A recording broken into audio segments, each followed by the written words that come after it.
Près de Nantua, dans l'Ain, une association proposait une marche du souvenir, une randonnée silencieuse dédiée aux personnes endeuillées. Marine Zamit avec Franck Grasso. C'est une marche mémorielle. Chacun est venu avec le souvenir d'un disparu. Chacun avance en silence. Le deuil est le point commun entre tous ces randonneurs qui ne se connaissaient pas 5 minutes avant. C'est un moment qui permet en fait de se reconnecter avec la personne qu'on a perdue, un moment qui nous permet de retrouver des moments joyeux, même qu'on a avec la personne. Là, finalement, on est plusieurs et c'est très porteur. On se sent moins seul. Le cheminement est prévu sur 4 km. Quand on perd un proche, la marche apaise. On va de l'avant, on met un pied l'un devant l'autre. Il y a une mécanique qui se fait naturelle. Pour moi, ça a été salvateur et je pense que ça peut être ressource pour beaucoup de gens. Il m'arrivait de marcher 3 fois dans la même journée. Dès que j'allais mal, je sortais.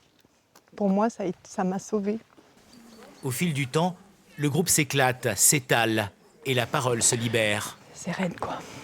Jusqu'au final, un moment de partage autour d'un café. Moment clé où ceux qui vivent le deuil retrouvent ceux qui les accompagnent. Pas toujours simple. On accompagne une personne qui a souffert, donc oui, ça nous fait du bien. Ouais. C'est pour lui montrer aussi que c'est notre façon de l'aider. Puis voilà. Les personnes qui sont autour de moi, qui ont perdu des proches, ils sont enfermés dans leur douleur. Et ils n'arrivent pas à exprimer leur douleur. Et nous, on n'arrive pas à mettre les mots justes. Parfois, les mots ne suffisent pas, tant la douleur est intense. Alors, les gestes prennent le dessus.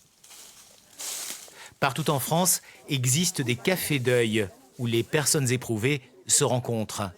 Ça m'a beaucoup aidée parce que j'ai pu m'exprimer, dire ce que je ressentais. Et puis peut-être, ce que je me dis, peut-être aider les autres. Il se dit qu'on ne fait pas son deuil, mais qu'on le traverse. Autant le vivre ensemble.